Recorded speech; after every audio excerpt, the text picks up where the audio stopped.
आज डीपीडीसीची बैठक झाली, मुख्यमंत्री स्वतः या ठिकाणचे हे आहे, पालकमंत्री आहेत, त्यांनी धान खरेदी घोटाळ्याबाबत चौकशी होणार, फौजदारी गुन्हे दाखल होणार, असं एकूणच रोष महाविकास आघाडीकडे होता सगळ्याचा। पहिले तर आमचे मित्र 6 जिल्ह्याचे पालकमंत्री आहेत, स्पेंडर मॅन आहेत ते, त्याच्यामुळे ते काही करू शकतात हा काही भाग नाही।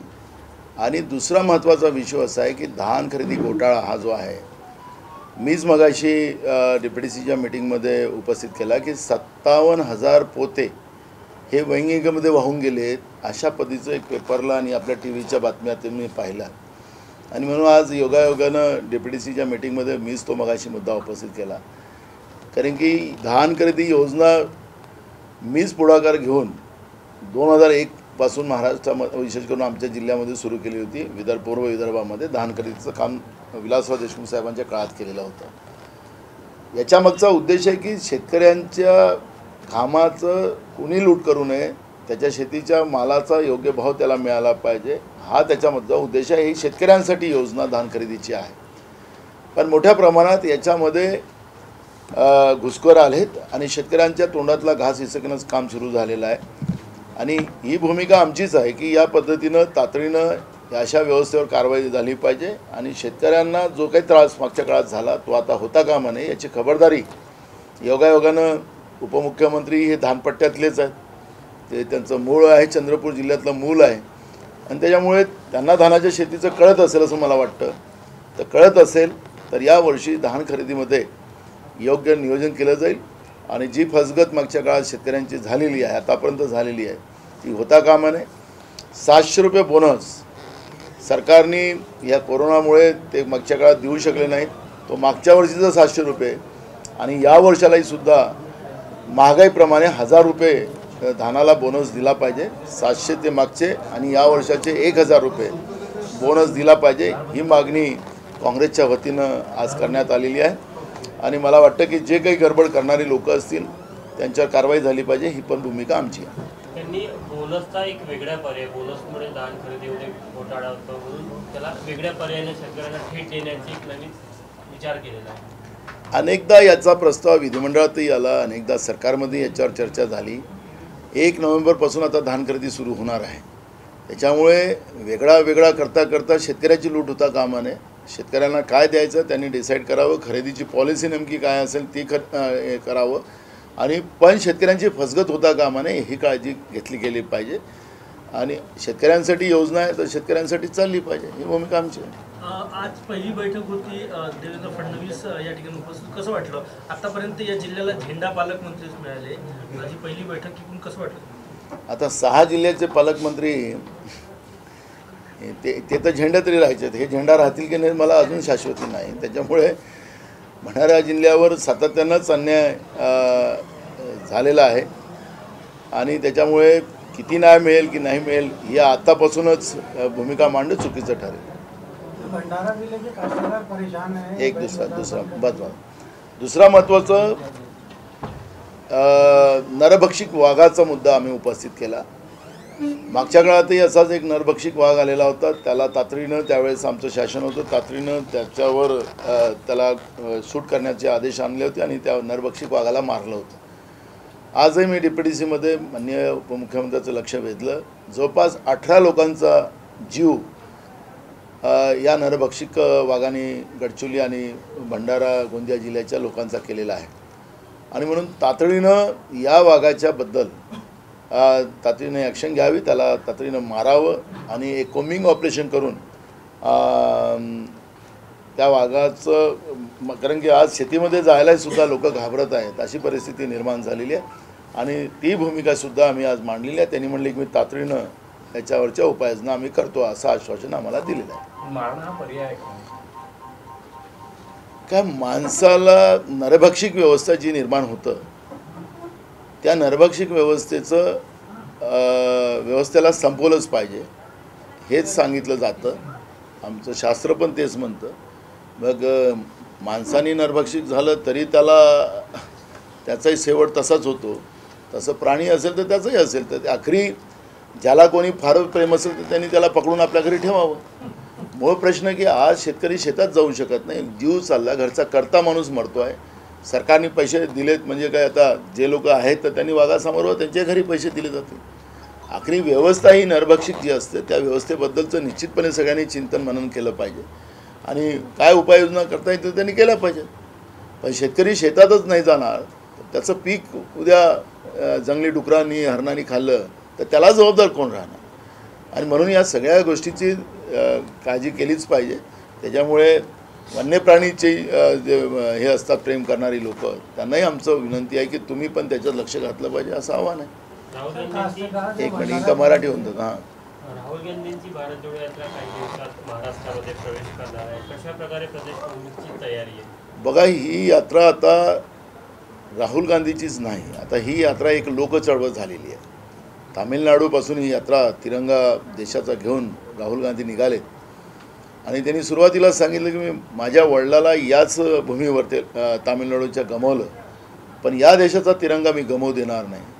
आणि जी यात्रा निघाली त्या यात्रेमध्ये राज्याची जनता त्यांच्या मागं उभी व्हायला लागलेली आहे.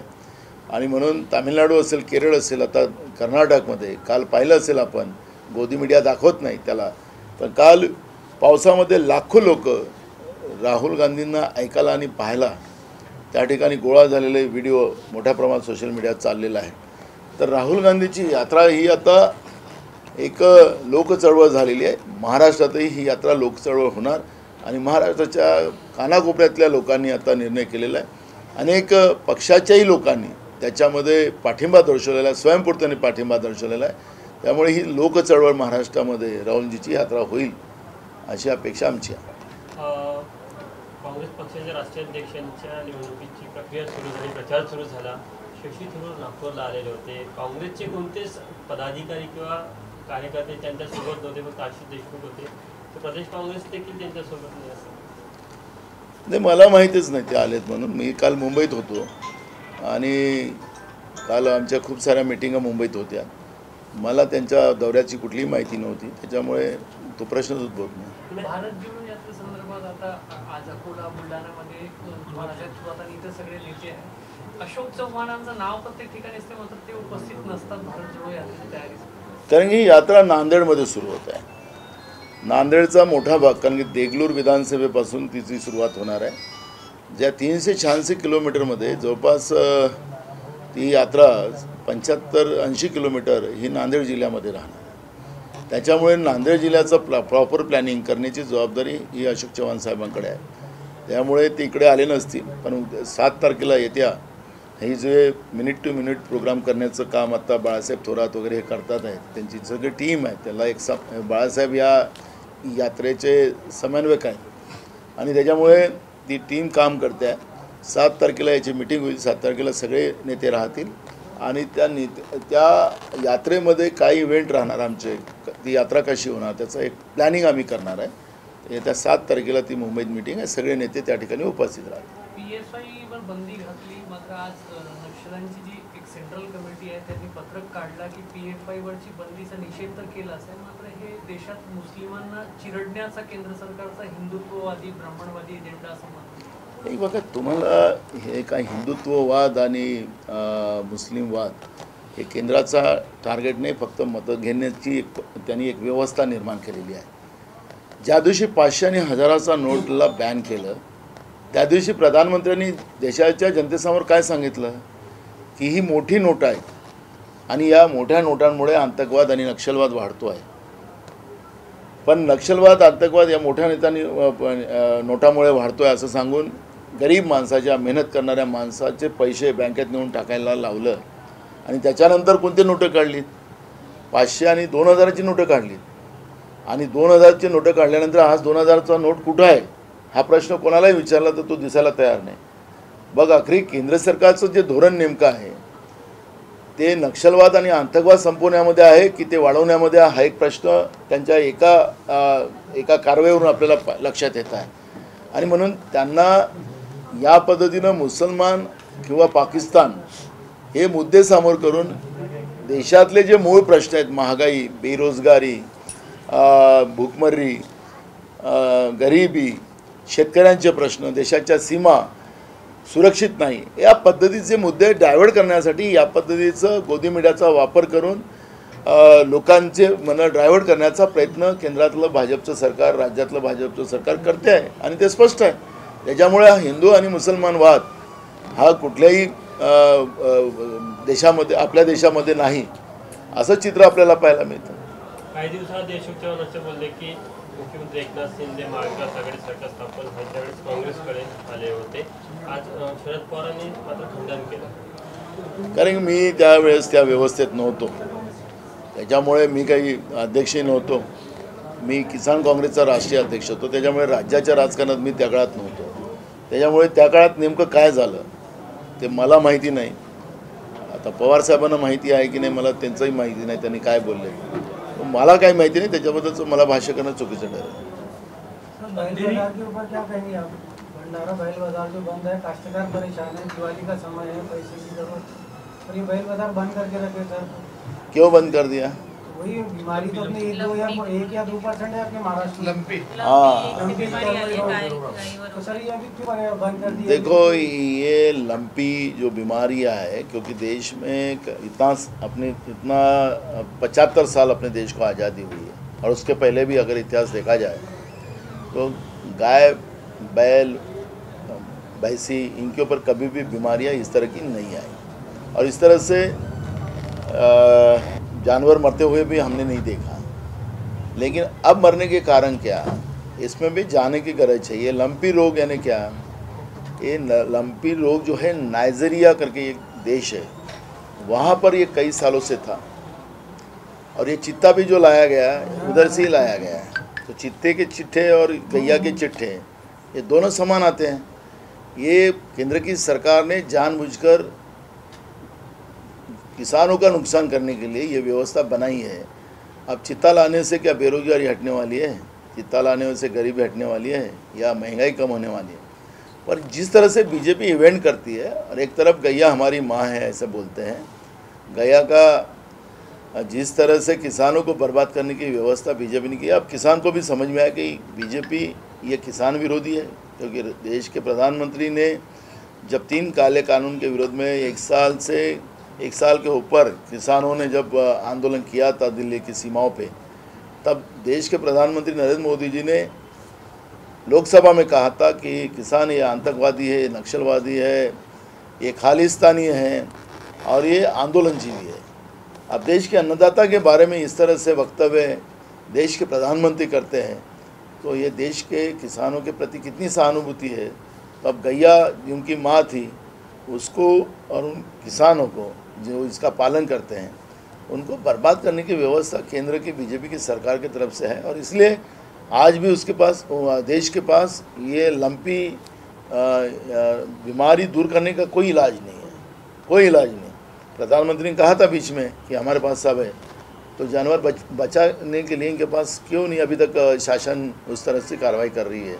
तो ये सब प्रश्न हैं और इसके बारे में हम प्रशासन से भी बात करेंगे और सरकार से भी बात करेंगे. हाच मराठीत करा, लंपी, चित्ता आणि हे बद्दलचा एक छोटा नाही प्रश्न ना, आहे. हा मराठी. हा लंपी आजार जो गायीवर यायला लागला त्याच्यामुळे बैल बाजार आणि हे सगळे बाजार शासनाने तातडीने थांबवलेले आहेत. आपण पाहिलं असेल की लंपी हा आजार नायजेरिया देशातून आता हा पसरत चाललेला आहे. हा नायजेरियातून आपल्या देशात चित्ता पण आणला. प्रधानमंत्री नरेंद्र मोदींच्या वाढदिवसाच्या दिवशी त्याचा मोठा इव्हेंट देशामध्ये साजरा गोदी मीडियाच्या माध्यमातून झाला आणि त्याच्यानंतर आपण पाहतो आहे की काय चित्ता आणल्याने बेरोजगारी संपणार आहे, चित्ता आणल्याने गरिबी संपणार आहे, चित्ता आणल्याने महागाई संपणार आहे. या चित्ता आणल्याने देशाच्या सीमा आणि शेतकरी सुरक्षित राहू शकतो आहे. पण या पद्धतीचं इव्हेंट करणं, विदेशातल्या बिमाऱ्या देशात आणणं आणि कधी नव्हे की गायी आणि बैल या पद्धतीचं देशामध्ये या अशा आजारापासून मारल्या गेलेत, हे पहिल्यांदा जाणून बुजून शेतकऱ्यांना बर्बाद करण्यासाठी या पद्धतीचे विदेशी आजार आणून शेतकऱ्यांना बर्बाद करण्याचं धोरण. आणि त्याचा पुरावा आहे की आपण पाहिले की 3 काळे कायदे ज्यावेळेस शेतकऱ्यांच्या विरोधात तयार केले गेले होते आणि वर्षाच्या पलीकडे शेतकरी त्या कायद्याचा विरोध करत होते. उन्हाळा, पावसाळा, हिवाळा त्याच्यात अनेक शेतकरी शहीद झालेत. पण देशाचे प्रधानमंत्री बोलायला तयार नाही आणि लोकसभेमध्ये सांगतात की हे आतंकवादी आहे, हे नक्षलवादी आहे, हे खालिस्तानी आहेत आणि हे आंदोलनजीवी आहे.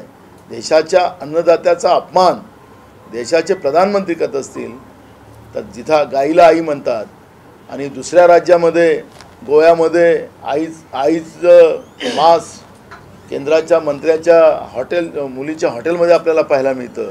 हे सांगायचं तात्पर्य की यांचं जी दुतोंडीपणा आहे ही जी आपल्याला शेतकऱ्यांच्या प्रती पाहायला मिळतं, त्याच्यामुळे यांचा खरा चेहरा आता शेतकऱ्यांनाही कळलेला आहे भाजपचा आणि त्याला पुढचा काळ भाजपला कळेल की शेतकरी त्यांना त्यांची जागा दाखवल्याशिवाय राहणार.